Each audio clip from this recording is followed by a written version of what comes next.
Halo teman-teman semua, perkenalkan nama saya Muhammad Arif Firmansyah dengan NIM 293 di 3 angka terakhir dan saya berada di kelas H. Dan kali ini kita akan membahas tentang apa-apa saja yang perlu diperhatikan pada saat kalian sudah menjadi pengusaha dan etika apa saja yang menjadi poin penting dalam menjadi pengusaha. Oke, sebelumnya kita langsung saja ke poin-poin utamanya. Di mana kita di sini sudah menjadi pengusaha dan kita sebagai pengusaha harus menerapkan beberapa poin-poin penting. Yang pertama adalah kita sebagai pengusaha harus mengutamakan inovasi. Karena apa? Karena inovasi diperlukan untuk mengembangkan suatu produk kalian agar konsumen tidak merasa bosan dengan produk-produk kalian yang itu aja. Dan untuk yang kedua adalah berani mengambil resiko. Dalam pengambilan keputusan untuk membuat inovasi, kalian juga harus memberanikan diri dalam mengambil risiko. Karena kita tidak tahu pada saat kita membuat inovasi tersebut, kita mengalami kegagalan ataupun keberhasilan yang membuat penjualan kalian meningkat.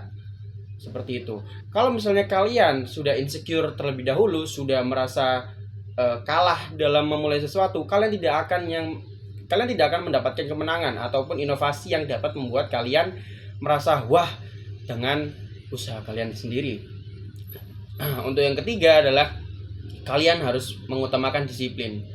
Kalian mengutamakan inovasi, setelah itu kalian mengutamakan saya berani untuk mengambil risiko, tetapi kalian tidak melakukan secara disiplin, itu akan membuat kemungkinan besar akan gagal. Kenapa? Dikarenakan disiplin itu bertahap, teman-teman. Disiplin itu bertahap.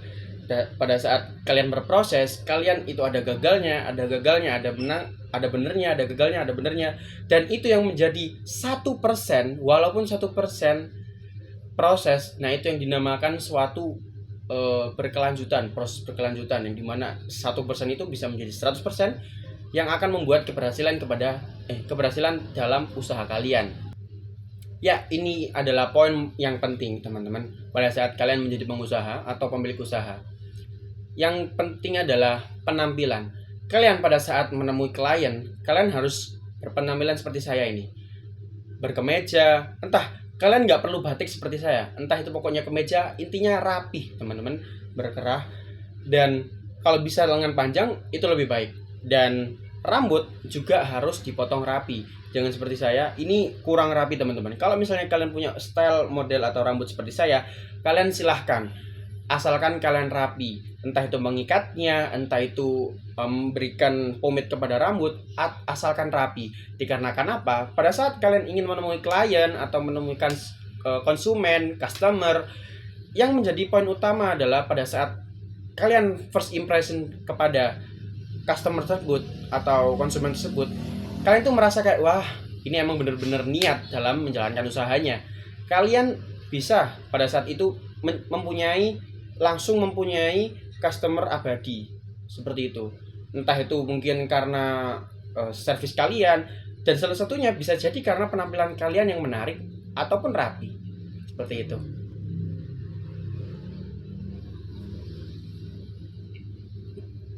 Nah, untuk pembahasan yang terakhir adalah kita langsung masuk aja ke etika bekerja.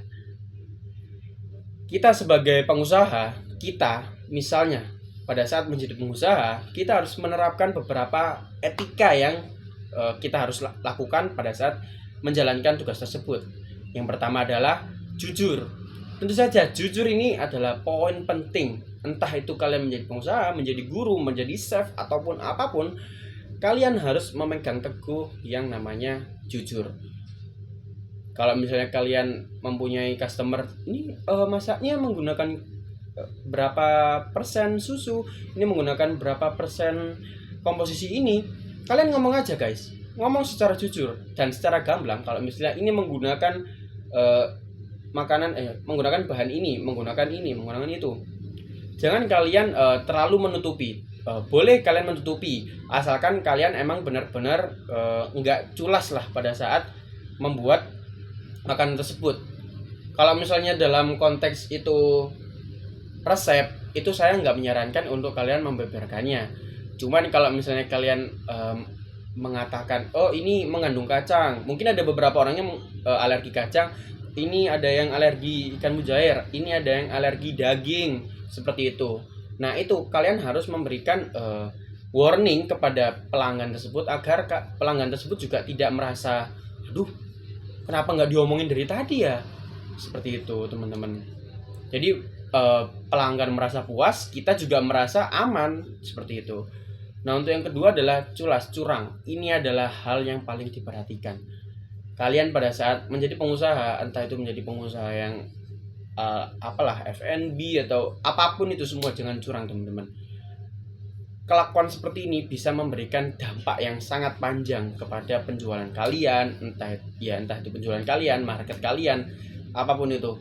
Sebenarnya masih banyak lagi guys, poin-poin yang penting, poin-poin etika yang harus dijalankan pada saat kalian menjadi pengusaha.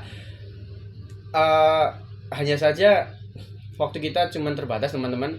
Ya mungkin segitu saja yang bisa saya sampaikan, kurang lebihnya mohon maaf. Wabillahi taufiq wal hidayah. Wassalamualaikum warahmatullahi wabarakatuh. Bye bye.